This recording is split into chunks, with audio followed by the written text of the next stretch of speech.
What's going on, everyone? Welcome back to another episode of the JT Sports Podcast. I'm your host, JT, here with my guy, East Coast Gridiron. We're going to be giving our reactions to the second round of the college football playoffs. How you doing, my guy? Hey man, came off it seemed like it was gonna be a better game than it actually was in that second half. So football is still going, man. I'm feeling good, feeling good. At least these games are getting better as they go on. So I can't complain, man. Yeah, and we can start off with the Georgia Notre Dame game. So, on the scale of 1 through 10, how surprised are you that Notre Dame was able to win this one? I actually had them winning the game, man. I just think right now with the dynamic that they have in their secondary, they can possibly shut down any passing game in America at this point in time. I mean, Xavier Watt and the boys. I mean, e- even when he was out towards the end of the game for a little bit as he got injured, he came back in and it was like you didn't even know he had left. They were doing their thing tonight. So I think with that and then just the firepower that they have in their running game is really they really started to show their depth after Jeremiah Love got hurt tonight too.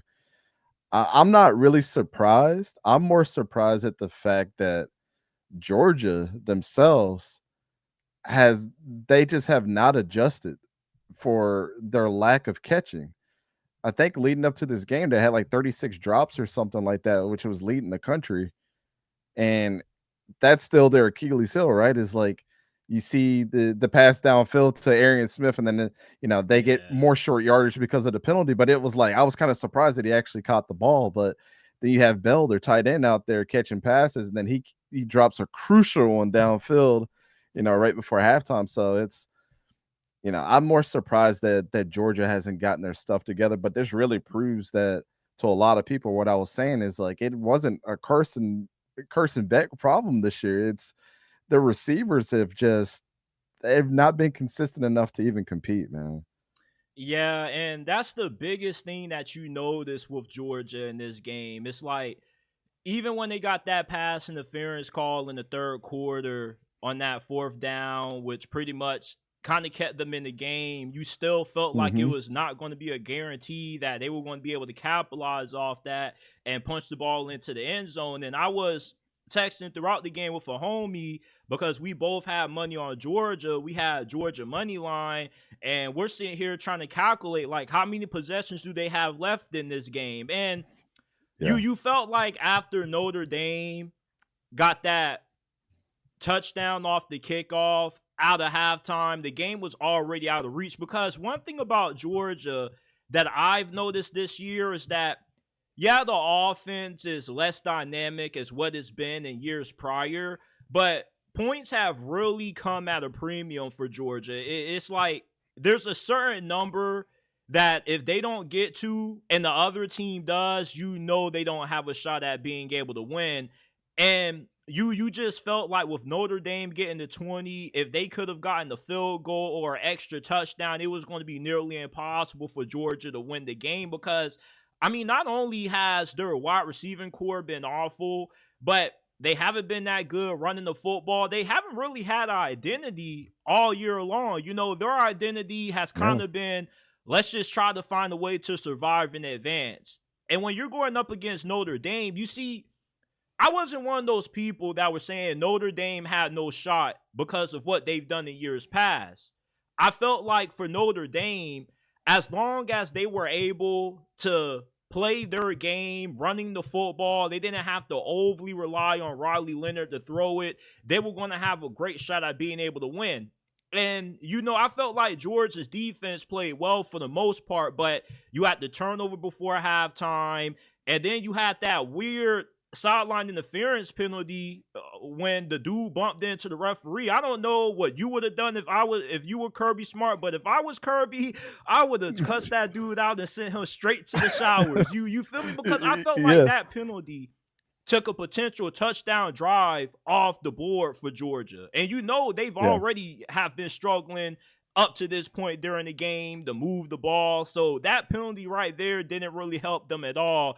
And the decision for Marcus Freeman to go for it on fourth down inside his own territory, I wasn't impressed with him going for it. I felt like you had to go for it. But what impressed me was the manner he went about it. You put the punt team out there. Then last minute, you use the substitution rules to your advantage. Georgia has to also get their Yep. guys in, and you end up getting the guy to step in the neutral zone. That was the moment that won this game to me. Yeah.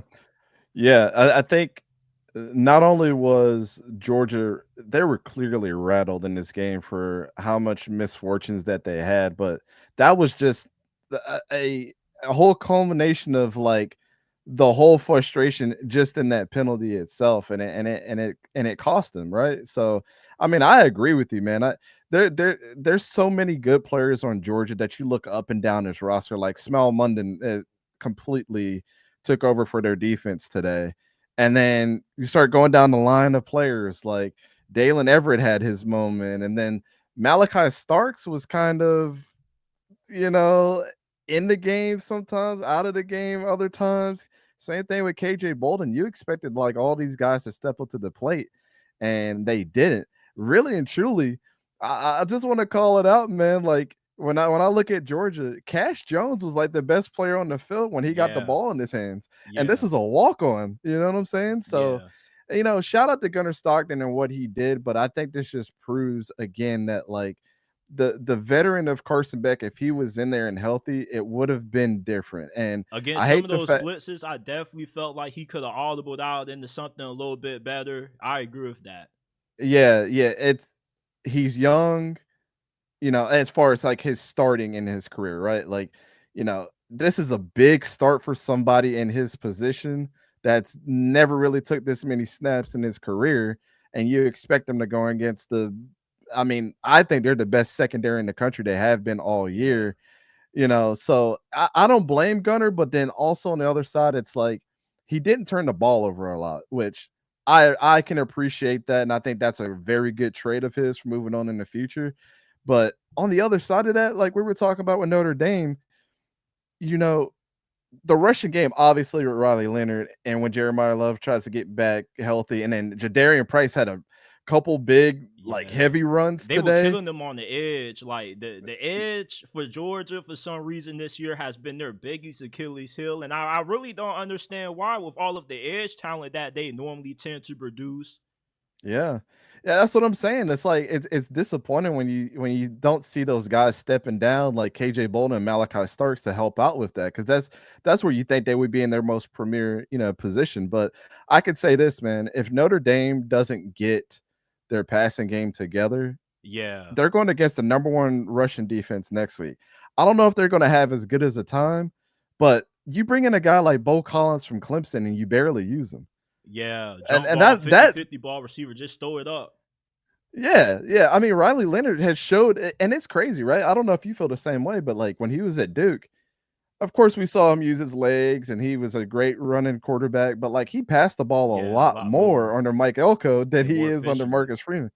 Yeah. So I mean, we saw it a little bit tonight. Him starting. I mean, he was throwing darts over the middle. I'm like, I like to see this out of Riley. Keep it going, keep it going, keep it going. And then you resort back to the quarterback keepers for the first down. Yeah. Then he starts feeling himself. Then he gets a 10-yard first down, and But it's like, I feel like that's why Notre Dame won the game, though. Like, if Notre Dame was going to win this game, it wasn't going to be Riley Leonard being able to light up the stat sheet throwing the ball. I felt like Notre Dame had to remain true to who they were.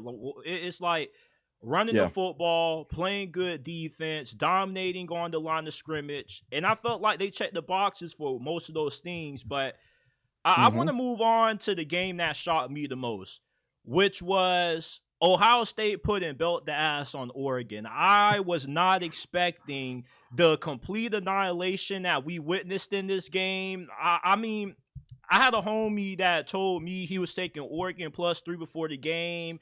And then right after Ohio State went up 14-0, he was like, "You think Oregon got a chance to pull Arizona State?" I was like, "I don't think so, brother. They don't got a Jeremiah no, Smith on their team." no, yeah. That they're lying about that dude. That dude is not 18. Like, I refuse to believe a dude that's 6'3, 6'2", 225 pounds at 18 years old it's doing this to grown men. This is an old man in a young man's body, bro. Are you Yeah, kidding me? yeah, Dylan Rayola and DJ Lagway had me like that too. I'm like, whatever offseason conditioning program that these universities gave them, they look like they've been in college for about 7 years. Like, what in the hell is going on? Yeah, Yeah, I this felt like with game. Oregon, they should have did what the Lions had to deal with when the Saints double team, quadruple team Calvin Johnson. Like you had three guys on the line trying to Yep. press him, trying to stop the brother. That's the only way you could have slowed him down. Uh, Let me tell you the X factor in this game, and it's quite obvious. And I've been on Twitter defending Dylan. Like Dylan Gabriel, he is not the reason why they lost this game. The They had 0 sacks against Dylan the first game. They had 8 in this game with 13 tackles for loss. So that changed the trajectory of everything. I don't know if they just got healthy over these last couple of weeks or whatever the case may be, or if they just knew. And as well as I do, Jim Knowles has proved that he is the best defensive coordinator in the country, Without a doubt. time and time again, when making adjustments in big games. And I think between him and Chip Kelly, they have told Ryan Day, let us coordinate, bro. We got you. We know what we're doing. Chip Kelly ain't no stranger to having really good running offenses, and they ran the hell out of the ball this time successfully. Quinshawn Judkins was looking very, very This is suspect the this year. first time this season I've actually saw him look like the running back we all thought he would be coming into this Bingo. year. I felt like Bingo, he's man. been one of the biggest waste of money, however much they paid him this year out of everybody in the portal. But he was doing this Yeah. thing along with Travion Henderson. And I mean, Yeah. defensively, I felt like what Ohio State did better this go around compared to the first time they played was that they completely eliminated the explosive passing plays that Oregon was getting on them. Because I remember that first game, Evan Stewart was killing them downfield. It's like Oregon was just so efficient with their passing attack.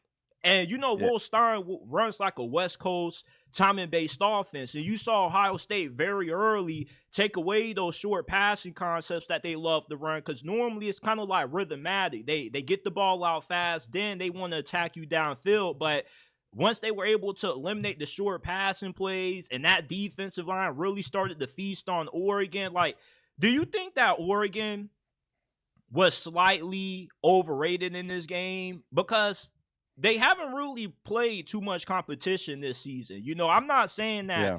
Oregon wasn't a great team, but they had the home field advantage in that first game.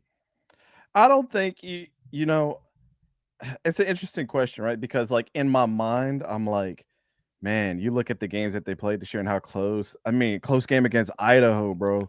Like it's like, okay, maybe they are a little overrated, but then you look at their record and it's like you can't be overrated having a record like that. And at the end of the Yeah. day, you got to look at the wins and the losses. Yeah. But then like Ohio State, I said at the beginning of the season, my prediction was Ohio State and Oregon were going to be in the national championship. They ended up being in the same bracket as fate would have it, right? But to me, the biggest factor in this game, man, I was arguing with somebody on Twitter about this. I said he had 2 of his major weapons out that had almost 300 yards of offense. Jordan James got hurt in the first quarter. That was a huge blow. He had 120 something rushing yards in the first game. And then you have Evan Stewart, who had over like 140 yards and a touchdown and 7 catches. He was torching Ohio State. Like Davison Igbinosa did not know what to do with him. And Davison Igbinosa is that dude, man. Like one of my favorite corners in college football. But I really just think the sustained pressure, it's always different the second time around. And this is no knock on Oregon. I just think that the coordinators are better at Ohio State, and Yeah. that Will Stein did something that he usually hasn't done all season.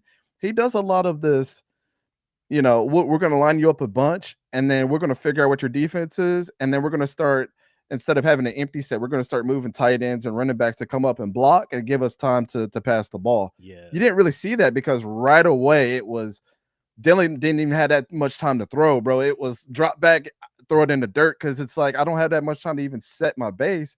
And then him being a smaller guy, yeah, I get it. That is definitely a factor when you have pressure in your face. But that's a great game plan against a smaller guy. You make his offensive line and everything this close to him, he's not going to be able to get over the line of scrimmage. He's better when he has time to throw, and I totally get that. But this game was very interesting. I mean, I did not think it would be like that, But what would it be like with Evan Stewart being there and Jordan James and Will Stein running the offense like he usually does, confusing the defense? Like, it's just kudos to the chess match. Like, you know, you play Risk and you try to figure out where you got to line your pieces up to get in the enemy territory. And Ohio State did that. But I honestly think the X factor of this game is, we talked about Jeremiah Smith. Jeremiah Smith was absolutely sensational in the catches that he was making.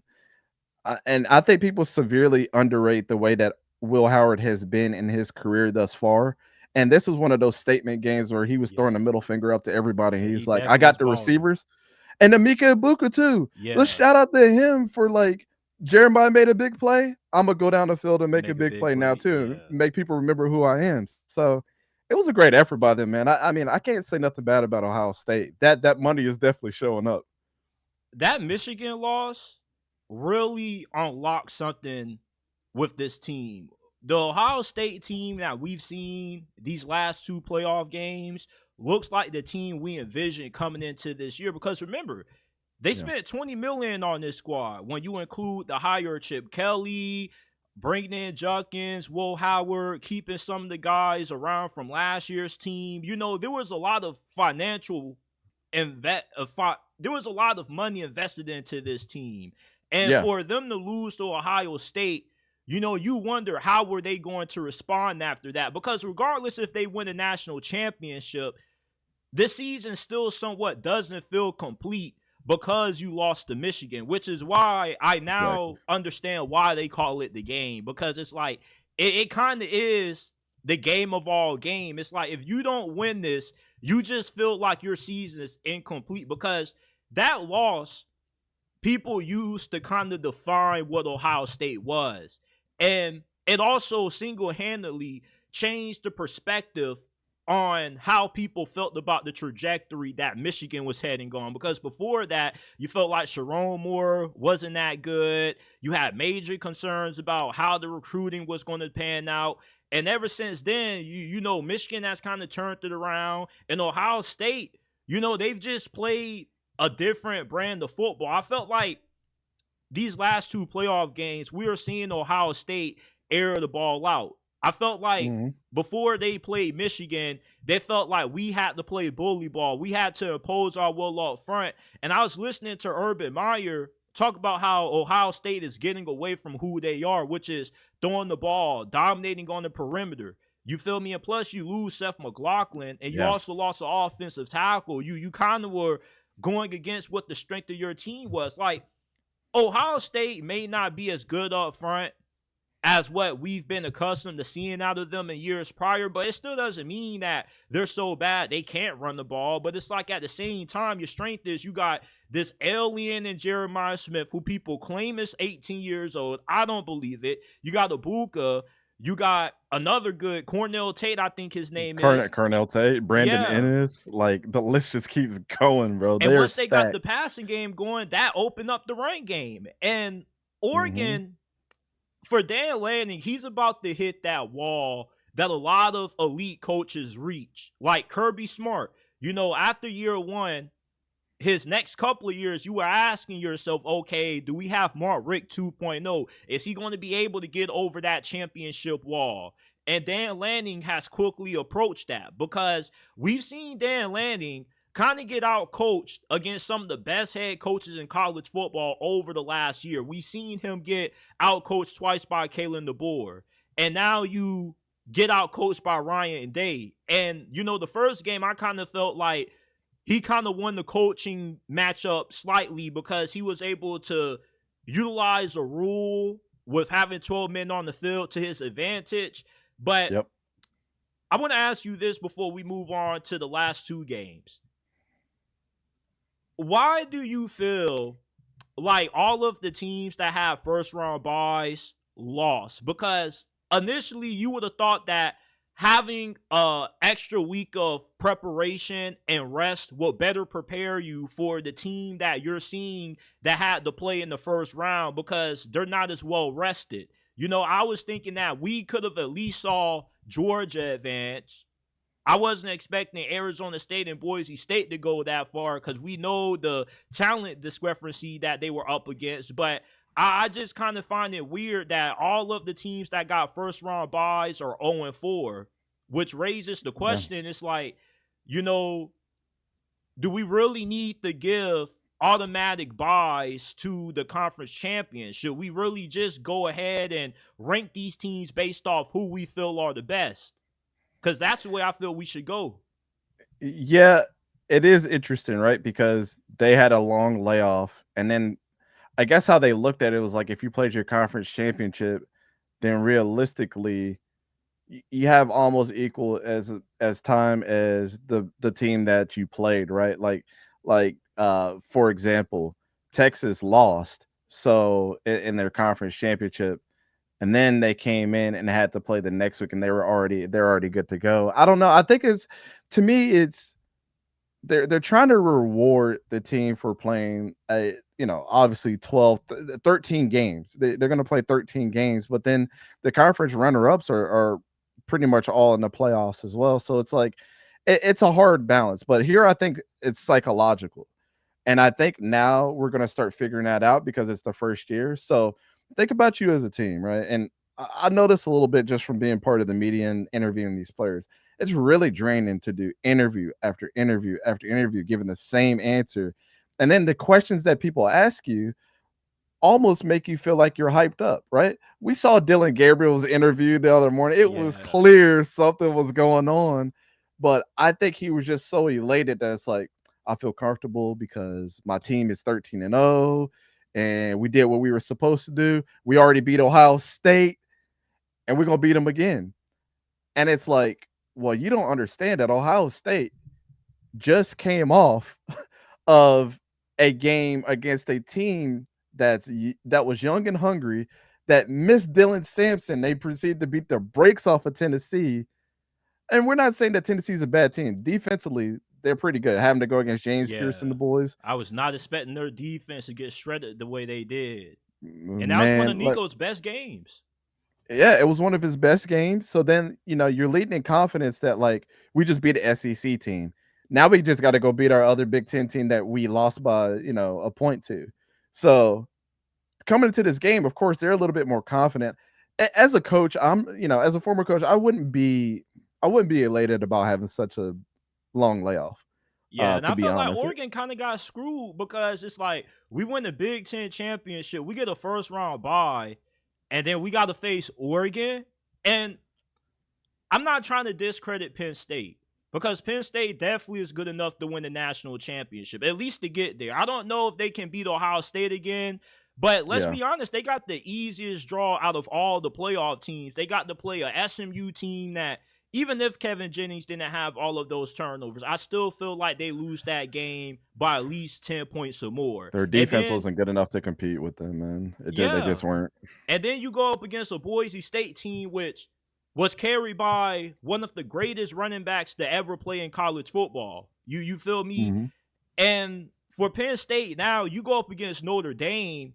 I think that a lot of people are about to find out the biggest issue with Penn State is their passing attack, because I've been hearing a lot of people hype up Drew Aller. Like, if he continues to play the way that he has the last two games, he could end up being arguably the first quarterback taken off the board. Now, I'm not a hater of Drew Aller.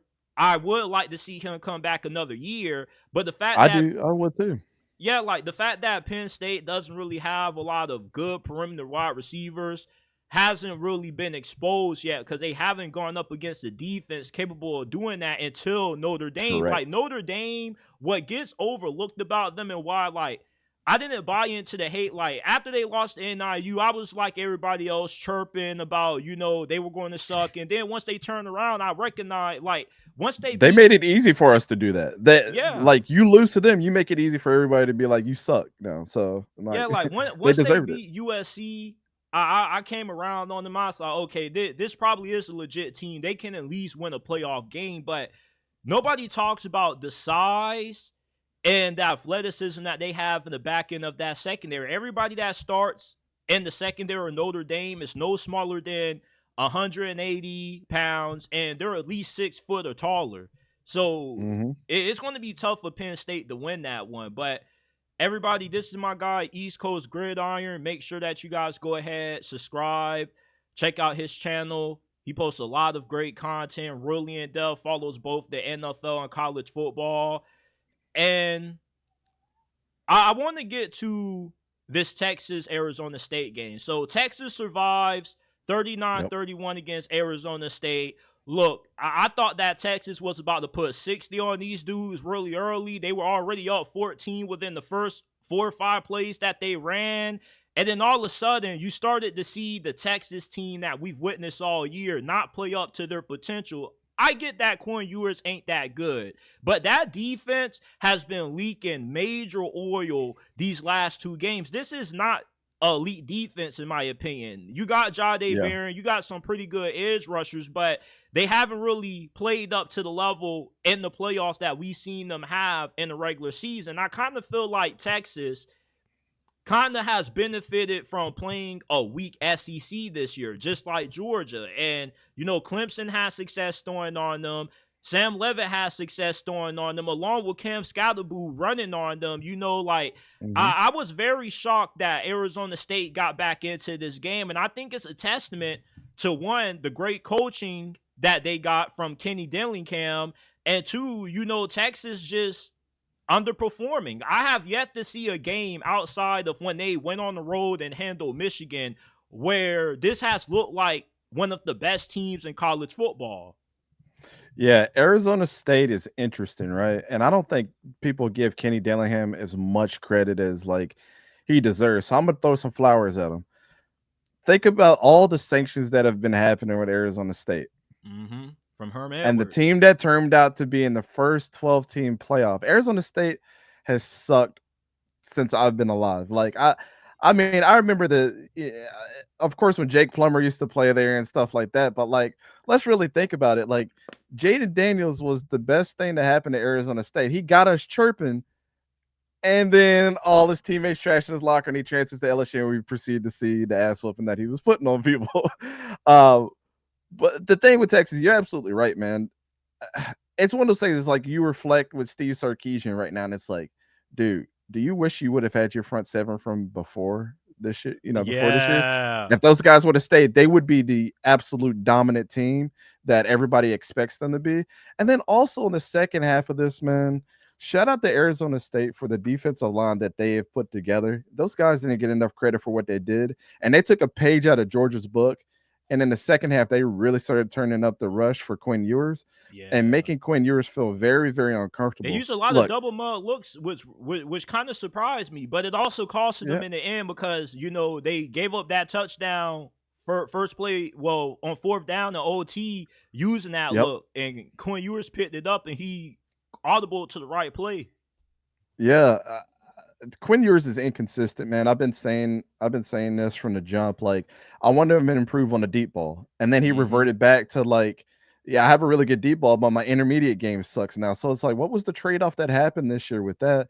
But I've said it once and I'll say it again. There's 2 things I took away from this game. Jordan Tyson being out for Arizona State sucks so bad for them. Yeah. And then on the other side of that, Arch Manning not getting a shot against Georgia and staying in that game gave them no perception on what to expect of what that kid could have did when the pass rush was in his face. Because you can't tell me that Quinn Ewers is going to be better with the pass rush. We saw it happen time and time again that he's not. But Arch Manning gives you a little bit of that mobility that you would need for him to make a better decision and to roll out and see what he can do. Like, Matthew Golden is a top 5 receiver in college football. Yeah, I think he proved it. I seen him make more plays than Isaiah Bond. And Isaiah Bond was supposed to be that dude. I mean, really and truly. I don't know if you saw the tweet that happened from what's that kid's name that transferred to Washington that was there? You talking about Jeanty Cook?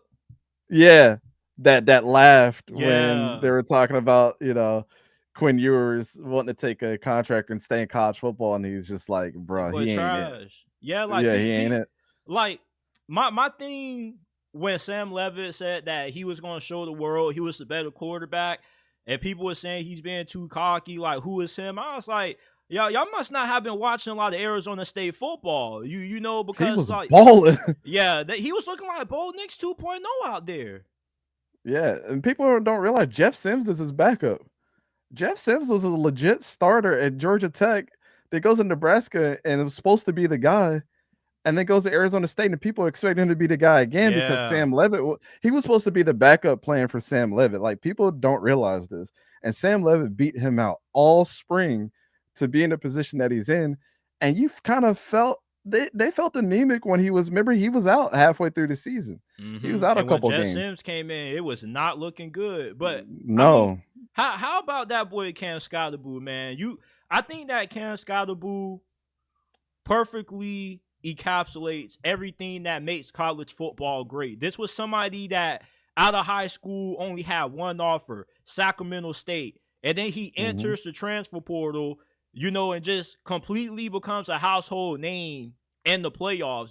And it kind of has like a March Madness feel to it because everybody kind of rallies Facts. behind Yep. like huge underdog stories. And you look at Cam Skattebo, you talk about somebody that laid it all on the line. You talk about somebody that played with heart, passion. I mean, this was his flu game. He didn't look good on the sidelines. He was throwing up. Brother was still coming in, throwing touchdown passes, running over Texas defenders. You feel me? Catching clutch passes as well. I mean, this was one of those games where you hate to see the underdog lose because this was the first time we actually saw an underdog actually challenge, the team that was favored to blow them out.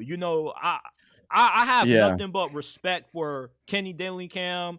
And even Deion Sanders came out and gave him roses and said, without a doubt, he deserves Coach of the Year. Because, I mean, like, Deion did a good job at Colorado. But Kenny Dillingham inherited an even worse situation than what Deion got. With all the sanctions, they only had Thank you. $3 million in Yep. NIL money. Like this was one of the best coaching jobs. Period. Nobody cares about the conference. You feel me? Just pure Yeah. coaching. This was an incredible job. And the president of Arizona State, people don't know, he's kind of a douchebag. Like, he's very stringent with his money.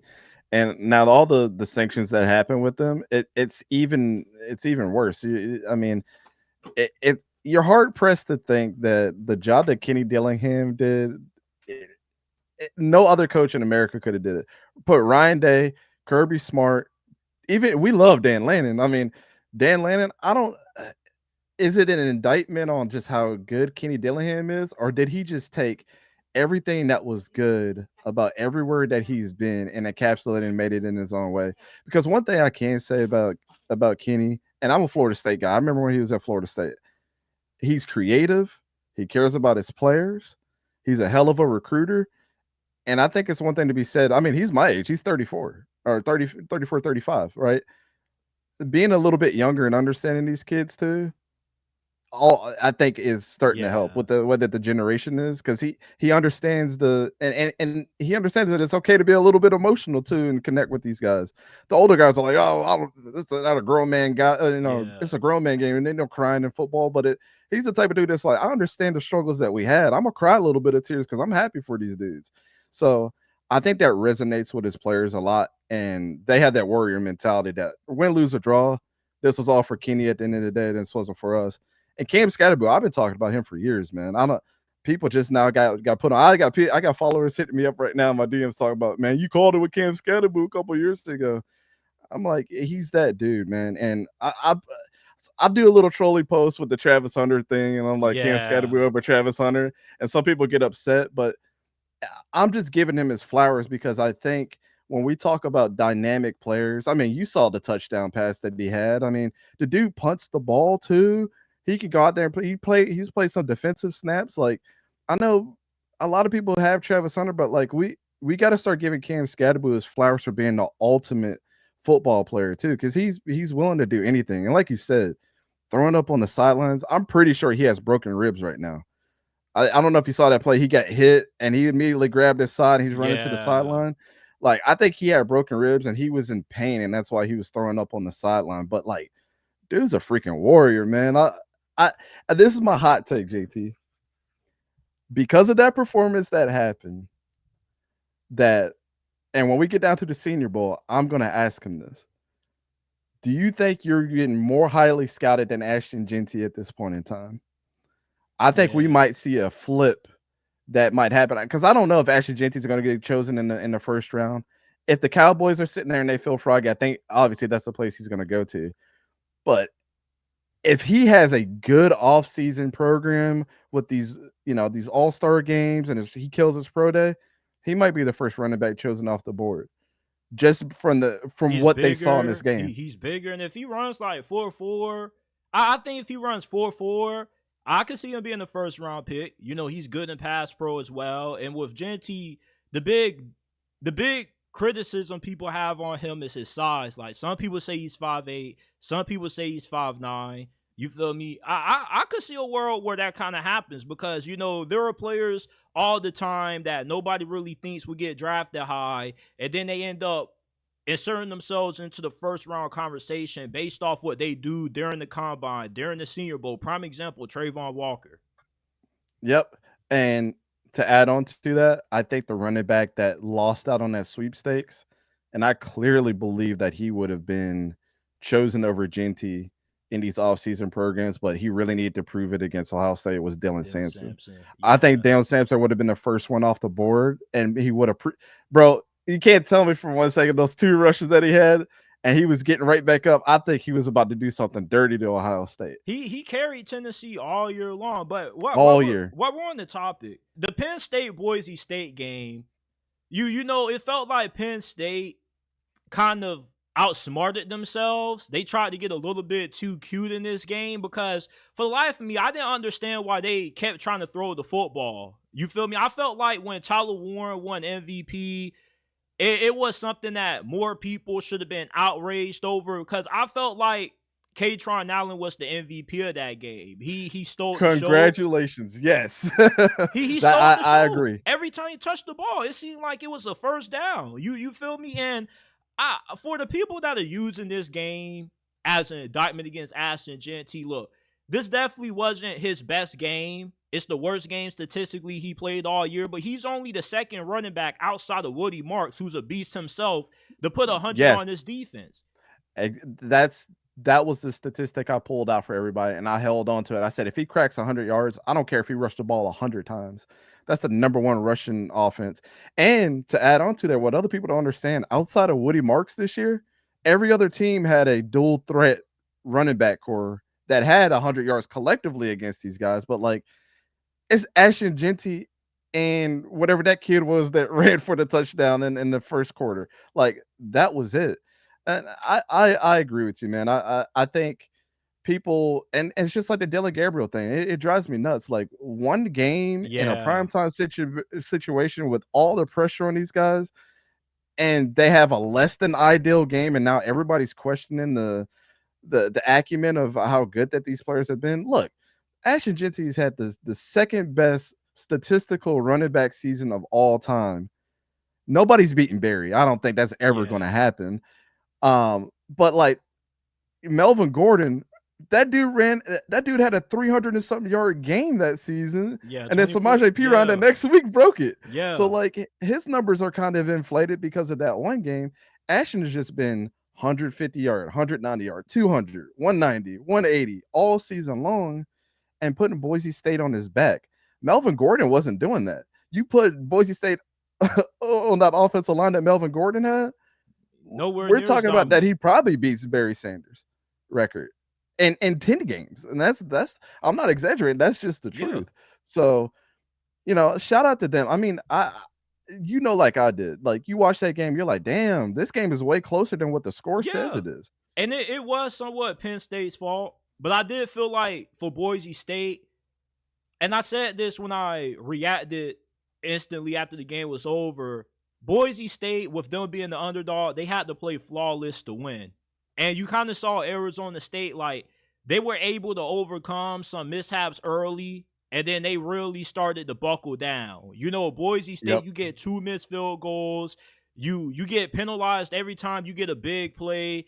Like, I felt like in the second half, if Penn State would have been committed to the run, they probably run away with this game. But the fact that Boise State was able to hang around, and Ashton Jeanty had a couple of amazing plays. No, everybody wants to call him overrated, but not nan person has posted that 3rd and 21 run that he had. I was like, so we not finna talk about how they just converted a 3rd and long, giving it to Ashton Jeanty. Every Yeah, it time was he like ran the ball, he was breaking like three, four tackles. it was like a 2nd and 7 too, where he broke like 5 tackles and was close to getting a first down too. That, like, I don't know if you saw the clip, but like we was watching the game and I'm like, this dude is doing everything that he can, man. I don't get how you come out of that game against a Boise State offensive line, against Penn State's tough front seven, the best rushing crew, rush defense, and you come away saying, "Damn, Boise State or actually GT sucks." Overrated. Yeah, Penn State Yeah, game plan for him, like as from the first handoff they gave him, you knew what Penn State wanted to do. You had like 8, 9 guys putting a hat on a hat, flying to Ashton Jeanty. They were looking like hounds out there. They were like, like they were getting after us. Like, holy, they is hitting out here. you know what it is, man. It's like, as well as I do. We'll sit here, we'll watch games from the morning till 3 o'clock in the morning when Fresno State comes on and plays San Jose State or some shit. Like, Yeah. the thing is like, I don't catch every game, but I try not to go to the box score and determine exactly what happened in that game. I try to do my due diligence and try to find the broadcast, or wait till one of my buddies from one of the colleges sends out the all 22 to go back and watch exactly what happened, because stats don't tell you the whole thing. And I think that's what people are doing, is like they were just refreshing their ESPN app and looking at the stats and saying, "Oh, he got 30 carries and averaging like 2 yards a carry." And it's like, well, like you said, what about that 3rd and 25 where he got the first down and breaking tackles? Like, nah, yeah, y'all don't understand exactly what happened. And shout out to Maddox Madsen, man. I've been giving him love all year. I felt like That dude, Miami needs to go by that dude. I don't man, care about the interceptions. It's like I get it that the interception that he it was a threw, primetime moment, man. yeah, Like when he trying to get that slot fade. I don't blame him for throwing that. I would have threw the same. I throw that same interception all the time on college football 25. That was a great play by the safety to even sniff that out and chase it down halfway across the field. That's incredible instincts. yeah, Like I agree with that, man. And when I read up on this kid from the high school ranks to now, in the preseason we were giving our previews, and I said, we love Ashton Jeanty even last year. So we knew what Ashton Jeanty was about. We didn't think it was going to be this good, but we knew that it was going to be, Boise State was going to be on his back. And I said, let's look at the matchup between Maddox Madsen and Malachi Nelson. who everybody had penciled as a starter. Correct. He beat him out. And I said, well, we're going to have to see what this kid's about. He's like 5'9", 5'10", barely, 205 pounds. He kind of reminded me like Dylan Gabriel. Yeah, not a great athlete, but enough where he can get out the pocket, like stem plays and whatnot. It's just like Penn State, they got some cyborgs on that defensive line. Yeah, they were piecing dudes up with their passing game. It was a very good compliment to what Ashton was doing. So I don't want to go into this thing saying that, like, Ashton was everything to Boise State, because Maddox Madsen had, I believe he had 3,000 yards, 20-something touchdowns, and 3 interceptions. Like, he wasn't turning the ball over. He was a perfect complement to what they were doing. And you saw it. He had some moments in the game where you're like, wow, like, who is this kid? Like, you know what I'm saying? Yeah, if he was on a better team, he would be pretty good, So I was telling Miami fans, we need to go steal this guy. College football ain't doing nothing about tampering. Let's go buy this dude up for $4 or $5 million. I feel with him and how I felt about Caden Salter, right? When Caden Salter transferred to college, we talked about this a little bit on my show. It's like, Caden Salter's another one of those dudes that's going to get highly disrespected for whatever reason. But when you watch the game in between the X's and O's, you know that dude should be on a P5 or P4 program. And now he's on Colorado. And I believe that people, if he decided to enter the transfer portal, he would go to a big school. But he's a Boise guy. Like, he's an Idaho guy. He's going to stay there. I think that was his hometown team. He's going to want to try. And now you smelt the roses now, right? You were the number 3 team in the country. So you're just like, man, Spencer Danielson, people love him as a coach too. And he's doing an incredible job. He's going to recruit the hell out of some kids to come there. And if they're back in this position next year, me and you are up here like we're not I wouldn't surprised. be surprised if you can outcoach Dan Mullen, because with him at UNLV and the fact that they do have a really good collective, I can't wait to see how that plays out. Now, I got one more thing I want to talk about before we let you on out of here. Everybody, if you're Yep. listening to this on YouTube, Apple, Spotify, make sure you guys go ahead, give us a 5-star review, subscribe if you're new, and subscribe to our guy, East Coast Gridiron. We're going to be having him on a lot. And the last thing I want to get into with you, is it time to admit that the SEC's dominance over college football for the last 2 decades is officially over because they're 1-4 against the Big Ten and these bowl matchups? It looks like Texas is most likely going to get bounced out by Ohio State, and for the second straight year in a row, we're going to have a national championship not featuring any SEC teams. And I think with name, image, and likeness in the transfer portal, it has really caused the SEC, at least the elite teams in this conference, to kind of be a little bit worse because they don't have the elite depth that they used to have. Like Georgia, when they had offensive line issues this year, they struggled because they didn't have a third year sophomore on the bench. You had to start a Yeah. lot of young guys, and that's why there's been so much parity in the SEC this year, because there's not a gap between the top teams in this conference, the middle of the pack teams, and even the worst teams in this conference. It's like it is a small gap, but the majority of the top 25 recruiting classes are comprised mostly of SEC teams. So Yep. with the talent being more widespread and college football growing in popularity, you got more of these recruits saying, I don't need to stay in the South to win. And also, the teams in the South, like Texas, aren't the only ones that got money. Ohio State just spent $20 million for a team in Columbus, Ohio.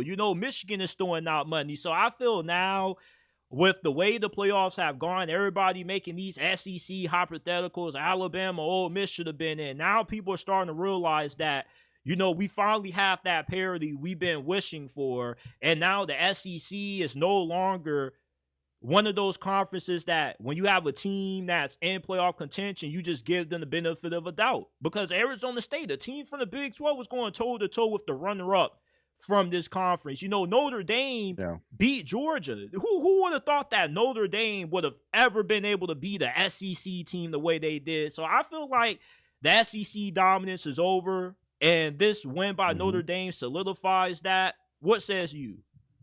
Yeah, I agree with you. I think when we look at the landscape of college football, especially this year, the only conference in FBS to have divisions was the Sun Belt, right? So they played the West and the East out there, however they decide to slice it. We didn't have that this year with anybody else. So what had happened is you came to a situation where the big brothers were beating up the little brothers, and the big brothers were going against each other, and there was no there was cross contamination this year, and nobody knew how to handle it. Right? Some people had weaker schedules and still got exposed. Like Indiana, for example. I mean, me and you like Kirk Signetti, but like, let's be honest, they had the Michigan schedule from last year, and they couldn't handle it when they got to the end of it. Mm-hmm. Michigan proved that they could handle it, and they became national champions. I've been saying this for about 3 years. The Big Ten is the best conference, and here's why. If you think about all the rivalry games that make up every single conference every single year, Oklahoma and Texas, who's been rocking out that rivalry for most of the years? It's been Oklahoma.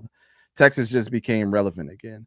Auburn and Alabama was lifting up the SEC for years. Come on now, like we don't even mention that game. Like when they go and go play in Auburn, nobody cares. They know Alabama's gonna come in there and beat the brakes off of them. But the one thing that's been consistent, no matter how close or how many times that Michigan has beat Ohio State in a row, that's always been the premier game because Yep. both of those teams actually are always legit. This is the first time, and it's still a parity with that because Michigan beat Ohio State this year. 4 straight So it's years. it's still saying that that rivalry game is still the best. The Big Ten holds the best rivalry. They have the better teams. And here's the thing: whenever you have Northwestern in the Big Ten championship, I know it was a COVID year, but still, it shows you that they have variety. Even Whenever you Iowa, have even Iowa, they winning with all I, you running with all defense, no offense. Like, how does that work? correct, and had one of the best defenses of all time last year that nobody talks about. And then you go in and you can mention Illinois this year. If somebody put you in a coma last year and you woke up right now and you looked at the top 25 rankings and you see Indiana in the top 10, Illinois in the top 25, like all these teams, you would be like, what the hell just happened to college football? Like And none you of want to these know teams have something ever been else? good. Everybody is harping on Lincoln Riley, hot seat, hot seat, hot seat, which he definitely deserves to be on. But one thing he can hang his hat on is that, dog. Say what you want about me, I'm 2-0 against the SEC. We beat A&M, came back on them in the bowl game. We beat LSU, and Yep. you got Jed Fish at Washington now. The dude is outstanding football coach. Like Bill Belichick, every time he's on Pat McAfee, he's talking about like how he has observed Jed Fish program at Washington. Jed Fish has like a hybrid background, both being in college football and in the NFL. So it's like He's the other one, man. Like, I thought Washington was going to suck this year. I thought they were going to be dog crap, and it wasn't because of Jed Fish's coaching. they I just lost thought they just lost everything. too much, Yeah, I thought they and would at least they been were like, contending. yeah, like I felt like with him getting such a late jump on things, like even though it was hard to figure out where the wins were going to come from, like they had a pretty favorable schedule. And then I was like, I'm gonna give him a little bit of a benefit of a doubt when you got Will Rogers at quarterback. You feel me? Not like a household name, but he's decent enough with the I like offensive. Will. Yeah, Yeah. And when Jeff Fish left Arizona, I knew they were screwed because you just hired some dude from San Jose State that wasn't even dominating the conference that he was in. And you Brent Brennan. see, Yeah. like Oh Noah my Fafita need gosh. to go up there and follow Jeff Fish to Washington before he flames out. I mean, Like him and T Mac staying at Arizona was a commendable thing, and I get it. They wanted to have a legacy, but really and truly, no matter how big of a Noah Fafita fan I am, dude, you weren't that good this year. yeah. And T Mac was the only one to excel in his legacy there, and it kind of left you in the dust. And with that big of a gap that happened between them two, man, it makes Noah seem worse than T Mac, and people will realize how good T Mac actually is. It's not a symbiotic relationship anymore, Could you and it's imagine how good Washington could have been with Jonah Coleman, Noah Fafita, and T Mac? man. I'm like, what did Jed Fish do to get Will Rogers to come there? Because that was a Mississippi guy through and through. He did not want to leave from home. What voodoo magic did he get to bring him to Washington and to have him stay? And it seemed like he enjoyed when they beat Michigan. You could tell Will Rogers was elated because that was the biggest win of his career, regardless of what Michigan's record was. And he had those guys kicking, man. I don't know if Jed Fish is going to stay at Washington forever, but I will say if he does come available, Kirby Smart, if something happens to Kalen DeBoer, they better go after Jed Fish. Or even more so, let something happen to Billy Napier. Billy Napier turned them Yeah, around that's towards what a the lot second of half of their people season. that's where a lot of people think he's headed. He's coming to Florida to replace Don't let him Billy. mess up, man. Yeah, and the Don't let him mess up SEC because has Jed Fish is so going back. and what surprises me about how the SEC has fallen off is that when you think of all of the best coaches in college football, Kirby, Kalen DeBoer, Brian Kelly, Lane Kiffin, like the majority of them reside in this conference, which is why I can't fathom why the SEC has fallen off such the way it has, even with the NIL and Yeah. the transfer portal being a factor. Like I thought with this thing expanding, there was no way in hell that Alabama misses out. Ole Miss doesn't get in. Like I just am really disappointed in how things have gone for the SEC this year. And it looks like things might end up getting a little bit worse. Who knows? We could have like a resurgence of the ACC next year. We could have it where Taylor Green and Arkansas being a couple of pieces away from actually being a really good team. I South understand they're losing Carolina. Jaquin. Man, let me tell you about South Carolina though. Lenore Sellers, before he gets up out of there, if he doesn't enter the transfer portal, go to another team, and they end up building a squad at South Carolina, he's gonna be a Heisman winner. I'm calling it right now. He's the closest thing that we've gotten to a Cam Newton. Yep, and I was telling somebody earlier when they was trying to compare him and Jalen Miller. I said, brother, Lenore Sellers in his last No. 6 games has more touchdowns than what Jalen Miller has all season long. Like, I feel with the SEC now, it's not just going to be a two-team race anymore, because for the longest it was either Alabama, Georgia, and occasionally you have your Auburns, your LSU's. Like, Tennessee isn't too far away from becoming like a powerhouse again. And you got Texas A&M now. Like, the SEC is at a point now where I think it's going to be really random in terms of like who we see at the top of this conference, because everybody in the SEC has money. Like, I was shocked to see South Carolina keep Dylan Stewart. They read him up. I was like, oh, okay, so they giving out NIL extensions like it's the NFL now. Okay, so it's like Yeah, with yeah. all the money, the coaching, I think that the SEC now is completely the wild wild west. You don't know what to expect from this conference anymore. Georgia, could they bounce back? Maybe they do, maybe they don't. It's just, I feel like we're in the golden age of college football now, because now, like, It it's great, man. Like I totally agree with you there. And people look at all the losses that teams took this year and that it was so wishy-washy as a bad thing. I'm like, no. What it's doing is it's saying that we can't have a super conference because everybody's good in every single conference now. So we have to keep it the way that we have to keep it. And NIL, I don't even think it's NIL. I just think it's just because the teams started playing each other. Everybody played everybody. There's no divisions. There's no the Wisconsin's getting in every year or the Iowa's getting in every year because they're the best two teams on the West on the Big Ten. It's not like that anymore. It's everybody's got to play everybody. Auburn's got to play Georgia. Auburn's got to play Alabama. Auburn's got to play Mizzou. Like it's like that everywhere, and I think that's what makes this it's the best thing for people like me that would hate the super conference idea. I'm looking at this doing a Birdman hand rub this year. I'm like, man, yeah, this is what's gonna great happen next because you year? can't do it now. Yeah, Yeah. because if South Carolina end up being the best in the SEC, don't be looking at me like I'm crazy. Look at me saying that they actually play legit competition and can measure themselves up now to where they can be. It's not the rest of these schools. Remember at the beginning of the season in the SEC, people thought that Ole Miss was going to be the ones. Yeah, and I was telling people like, nah, because they had the favorable schedule, and I was like, nah, like they're gonna end up losing Yeah. to a team you don't expect the same. And people thought maybe Georgia could have struggled. Like, before I let you go, like, I feel like Georgia overachieved, because this reminds me of the coaching job that we just seen Kirby Smart do, what Saban did before he retired last year. He took a team that wasn't as talented as years past. The quarterback Mhm. play kind of dropped off. And in spite of that, Georgia just found ways to survive and advance. I don't think that they have any shame on how this season went for them. I thought they easily could have had 3 losses, with that road schedule they had in Yep. Tuscaloosa, Ole Miss, like Texas. So, like, I give a lot of props to Kirby and the Dogs. But everybody, this is our guy, East Coast Gridiron. Make sure that you guys go ahead, subscribe to our guy. We're going to be having him on a lot, especially during our draft coverage. Yep. Also, make sure that you like, subscribe to our channel. Remember that you can find us wherever you get your podcast from. Apple, Spotify, Amazon. The JT Sports Podcast is available. And I appreciate you guys for tuning in. I will see you guys shortly with another episode.